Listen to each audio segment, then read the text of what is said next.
everyone. Welcome to the Parts Girl podcast. I have Steve Greenfield with me. Welcome, Steve. Kaylee, it's really great to join you today. Yeah, thank you so much. And you are with, you're one of the founders of Automotive Ventures, correct? I am the founder of Automotive Ventures. You're the correct. founder. Yes. Awesome. And I've had you on my list for quite a while. And I was just telling you, I'm actually kind of nervous to interview you because I feel like you just have so much knowledge to share. And yeah. Well, I'm super excited to be here. Thanks for having me. And yeah, I'm sorry it's taken this long for us to connect on this. That's okay. That's okay. It's perfect timing, the end of the year, so we can talk about what we've seen so far this year, what we're going to see next year, and all that good stuff. But first, I want to start with your work experience. I was stalking you on LinkedIn, and you have a long list. So instead of going through the whole story of every detail, I think I want to ask you, what's the most impactful thing that you've experienced in your whole work life? What was your favorite part or the most impactful thing that you went through? Well, I think I'm enjoying work now more than any. We talk to probably 10 entrepreneurs a day looking for early stage investments. So we've got 25 companies we've invested in. So spend a lot of time with those entrepreneurs who are in various phases of their entrepreneurial journey. And then, we also, like I said, talk to another 10 early stage companies that are looking for us to be potential investors every day. So it's exciting. I literally learn something new every day. I get to talk to people who are chasing their vision, their passions, and it's really exciting. I would say, the most important thing to me is probably the mentorship that I've had from people that have made time for me over the years. And I think back to those influential moments during my career when I've, had the guts to make a dramatic change. And there's always been somebody who's helped me kind of guide me and mentor me through those changes. And where do you think that comes from? How, because I feel like we have just people that just end up in our lives right in front of us that are just, that are our mentors that help us, kind of push us, go for it, take that risk. Do you feel like you were I need someone to help me, or it just kind of happened, or what was your mindset through all of those changes? Yeah. So, I mean, I watch you too. I mean, you work really, really hard and provide a lot of value back to the industry, right? So I'm always the saying that, luck is where opportunity meets preparedness. And I think that, we can work really, really, really hard and get prepared and meet people and make human connections, et cetera. And then, luck tends to happen because when opportunities arise, people look around and say, who do you want to help? Well, you want to help people like Kaylee because you're working hard, you're trying to do your thing, you're trying to make something. So people naturally then extend grace by reaching out a helping hand to help you through those times. So it is interesting, right? It seems like, the old cliche around the harder that I work, the more lucky I seem to be is very, very true. And we're lucky to be in this country in particular, where you can literally your success can be almost in direct proportion to how hard and smart, but how hard you're willing to really drive towards whatever goals you have. That totally makes sense, because you do have to work hard. It doesn't just happen. Not typically, unless you win the lottery, which happens sometimes, but very infrequently. Yeah. Well, that's really cool. And then as far as some of the things that you're seeing right now, or what we've been through this year so far in fixed operations specifically, I guess, what is the biggest, most exciting thing that you're seeing right now?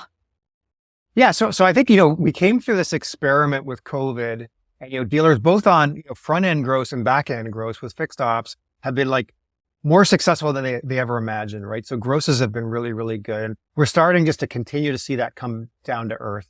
So, some of the crazy margins that dealers experience now are coming down to earth. They're also realizing that in some ways their employees, right, need to get sort of back up to speed.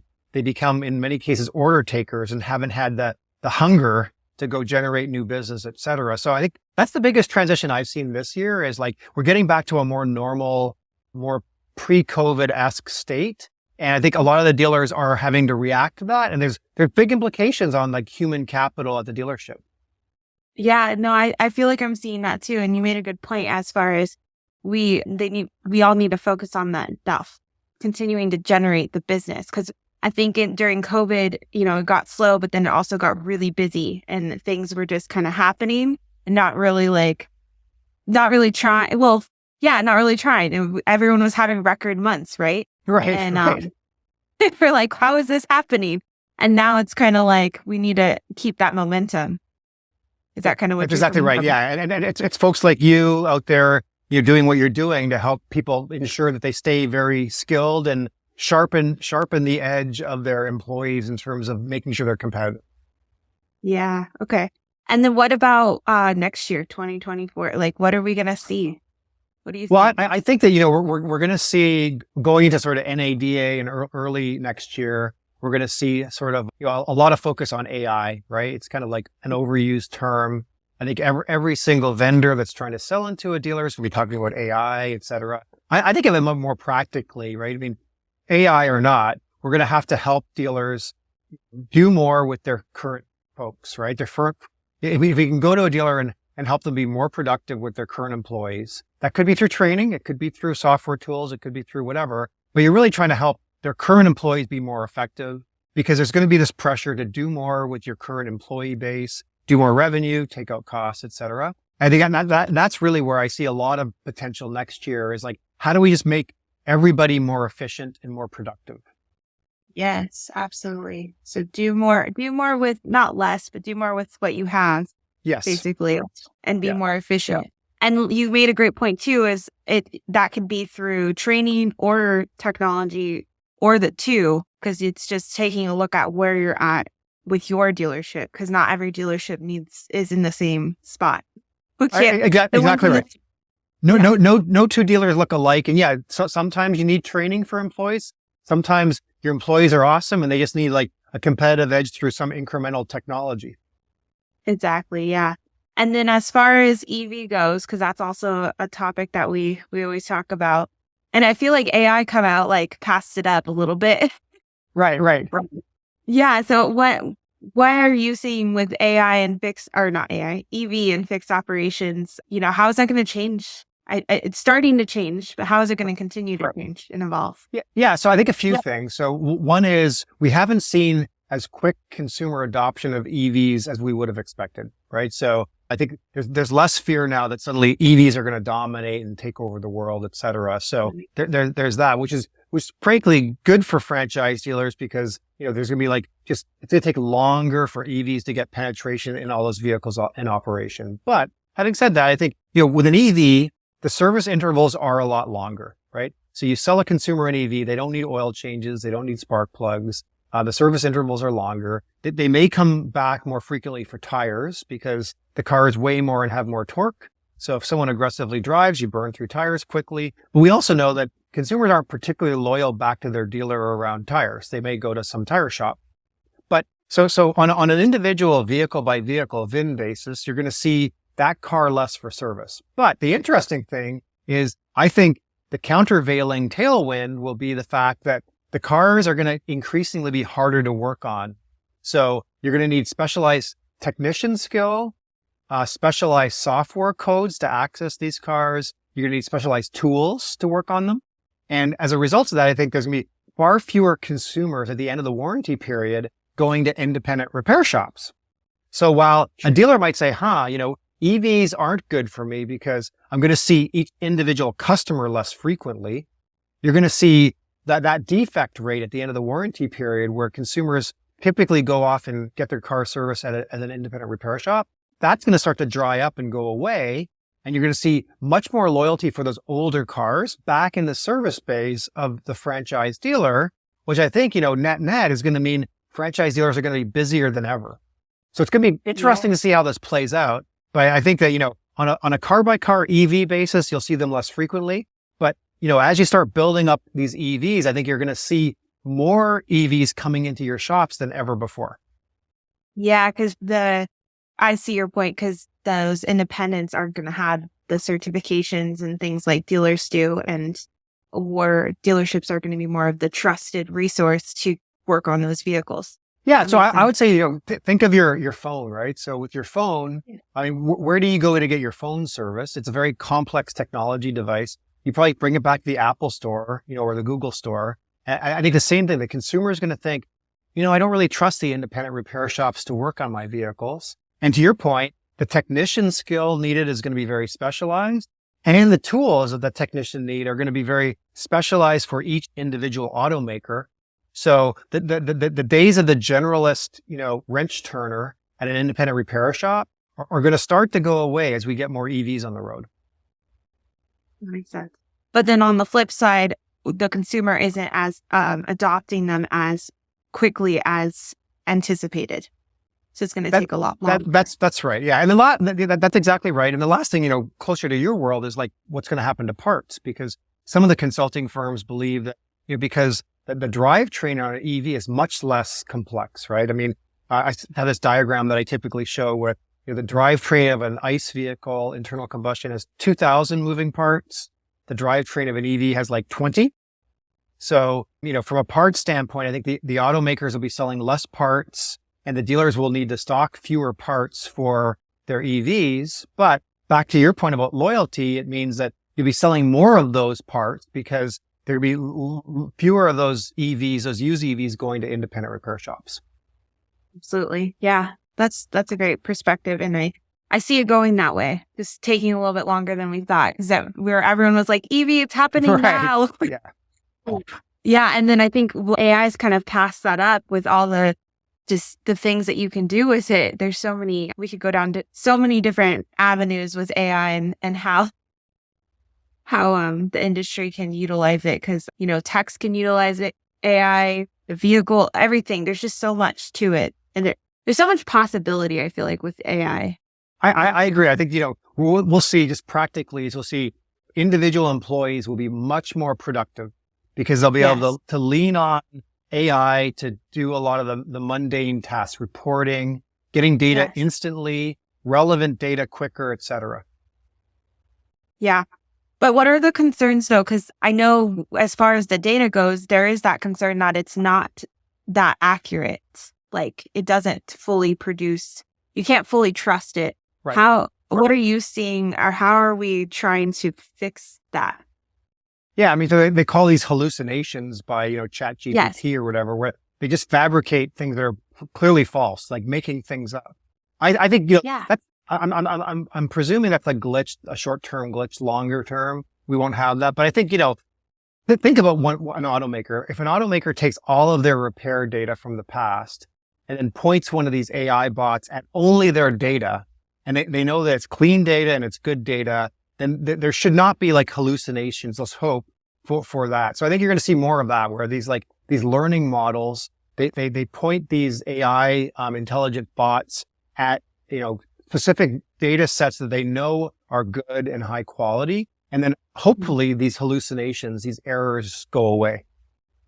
And do you think the hallucinations are happening more so when like people are using it in a marketing way, like, creating content, or just, it's not really more so of like what we're feeding the AI, I think? It could be, although, I've got buddies who have like basically asked for like a biography. I haven't done this, I should, on themselves. And there's just lies. I mean, somehow the machine's inserting things in, your history that just don't exist and aren't correct. So why is it feeling like it should be inserting stuff where, otherwise they'd be very factual, Kaylee did this on this date, et cetera. But, you could have a LinkedIn profile that was populated by a machine, and then they could be inserting things that are just like lies. It seems very odd to me. I don't understand it entirely. I don't totally understand it either. Because I feel like maybe it's the way that the question is being asked to the AI and how maybe it feels like it needs to elaborate or like make things up. Because I don't know. That's interesting. It is interesting. There's a lot. For sure. Yeah. So interesting. Okay. So before we started talking, you said you have 10 cats, right? I have 10 cats in this house with me. Yes. That is amazing. I'm assuming you have. And do your listeners know that you don't trust cats? Some people may know I don't trust them. Well, now the world knows that Kaylee does not trust cats. No, I don't. They scare me. So when you told me that, I was like, oh my gosh. But I do appreciate them. It's not like I don't fully like them. I think they're cool creatures, but they're scary. They are cool creatures, but they can be erratic and sometimes attack you at like 2 a.m. for some unknown reason. Or sleep on your head or something. Or sleep on your head. Random. That's exactly right. Or bite you sometime when you're feeding them. Yes. Yeah. But you also have a fiance too. So I do. besides the 10 cats, so when are you getting married? Don't know, not a set date yet, but like, I'm just glad that she puts Oh. up with my 10 cats. Yeah, that's pretty impressive. It Did is she impressive. come with cat food? Is that why there's so many? She didn't, all the cats came after I met her, but for some reason she continues to put up with the fact that we've actually got 10 cats in the house. Amazing. Okay, so no date set, but that's exciting. You are going to get married soon someday. Yes, we You are. got to set a date. Yeah, and I assume that you're not going to come because you don't want to meet the cats. Are the cats going to be at the wedding? I hope so. That would be kind of cool. That would be interesting. Yeah. They wouldn't want to miss it. No, they wouldn't. They're part of the family. That's sweet. And then you also have motorcycles. That's another thing that you collect. I do. So I don't get to ride them very often, but I've got three race bikes at a members only racetrack. I live in Atlanta. So about an hour north, they've got this beautiful like 3-mile road course. And I've got three bikes up in the garage there. I like to take on the racetrack when I can. Gosh, so it's not even just like cruising. You actually go on a racetrack and race these motorcycles. Yeah, I don't ride on the street at all anymore. I think honestly, with people being so distracted now, it's dangerous to be riding on the roads. I'd much rather be on the racetrack where, no one's going to run into me with head-on collisions, et cetera. Yeah, no, I think that's very wise. And also probably a lot more fun because you can go faster. Exactly right. There are no speed limits out there. Oh, wow. So when you do get a chance to do it, you have to shoot a video because that would be really cool to see. Like Steve Greenfield also races motorcycles. All right. Well, I'll do that. Yeah, actually, I'll get a video next time I'm up there. Is that over? Yeah, that'd be cool. Okay, so besides the cool stuff about cats and motorcycles, is there anything as far as startups or new companies that you can mention that maybe dealerships should really be paying attention to, or any great ideas that you can share? Yeah, I don't know if you would believe that stuff. No, we've got a few. One of the companies your audience may be aware of that we invested in is WarCloud. I know you're familiar with them. They're automating the processing for warranty claims, in the service drive. And I think that they've been very, very successful and kind of a no-brainer value proposition for dealers. So that's one to check out. We invested in another company talking about EVs called Recurrent, and they're effectively building a vehicle history report for used EVs to ensure that, whether it's a dealer buying one on a trade-in or a consumer trying to buy a retail used EV, they know what the remaining life and condition of the battery is. So we're seeing some very interesting companies in those areas. And one company we more recently invested in is doing automated ADAS calibration called Kinetic.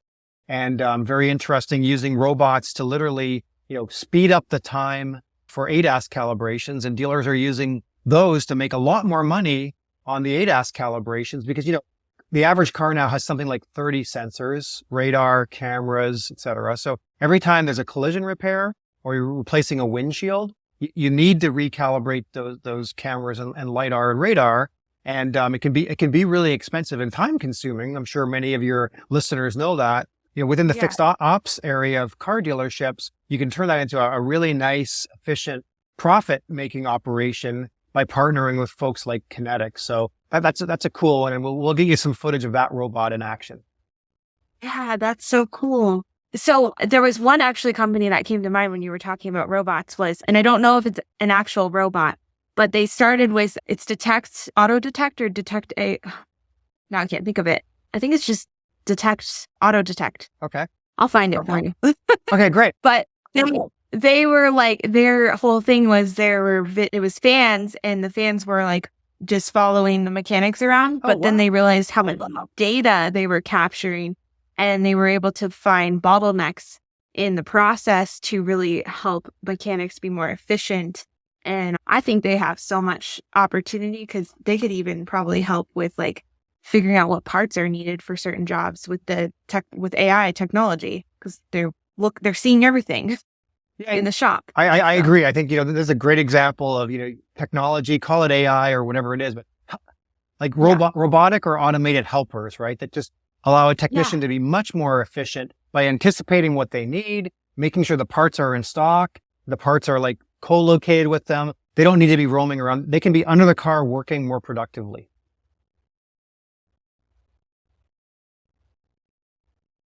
Yeah. And I think, do you agree that Amazon's kind of accomplished this type of technology? Like there's companies and big industries that are doing this already. Yeah, I mean, with the this big technology. tech firms are spending billions of dollars on AI, be it Apple, Google, to your point, Amazon. So I think we're going to see huge breakthroughs over the next couple of years. Yeah. And I like calling it a robot and not AI. There you go. What we would call it. Right. Because it makes it feel like the Jetsons where Right. we have a robot. Yeah, except when you think about robots, sometimes you think about Terminator as well. So it could cut both ways. Oh, that's true. That's scary. Yeah. Maybe we need to find a new word or something. In your case, let's just make sure they don't make cat robots. Yeah. Although there is the cat robot in Lightyear, because I watch cartoons because I have a Okay. 4-year-old. Sure. And that And one it's doesn't a cool- harm the humans. Well, yes, it does. It does shoot a thing at the human and makes it go to sleep so that Buzz can steal the jet and go to the. There you go. There you go. But it came in handy because Buzz was like, "Was that supposed to be for me?" And he's like, "Just it got us out of the situation. Just deal with it," or something like. Right. I'll have to go rewatch that scene. Yeah, cartoons are good. So, anything else? Because as we wrap up the show, I think that this has gotten, we've gotten a lot of information, and I think it's very exciting what's going on in our industry. Is there anything that you wanted to add or something I didn't talk about that you wanted to bring up? No, I think the general theme today has been, the future could be scary. Like you're scared of cats, right? So you could put your head under the sand like an ostrich and like ignore technology. But I think at the same time, it's exciting that there's gonna be so much new technology to help all of us become more productive. Call it robots, call it AI, call it whatever we want. I mean, the next 5 to 10 years is going to be very, very exciting, but we're going to have to stay abreast of all these changes as it happens. And sometimes it's hard. So give you kudos for making sure that you're educating your audience with your podcasts frequently, making sure that everyone's aware of all these new technologies. So I think it is an exciting future. It can be a scary future, but I think if we all embrace it, it can be a very exciting future.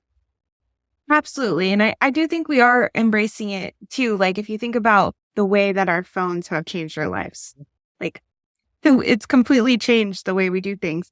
It's no different than the way that we do our jobs and everything else. So thank you. Yeah, I've been enjoying these interviews and getting people on to really, look at the future and embrace it because it can be scary, but we have to embrace it.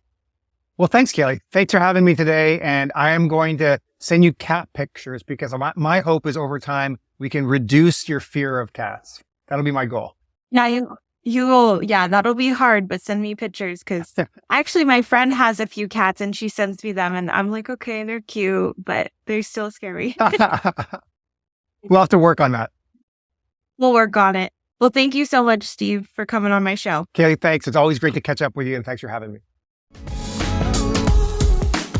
Thank you for joining us. PartsEdge, the power tool for your parts department. We hope you're leaving feeling motivated, challenged, and inspired.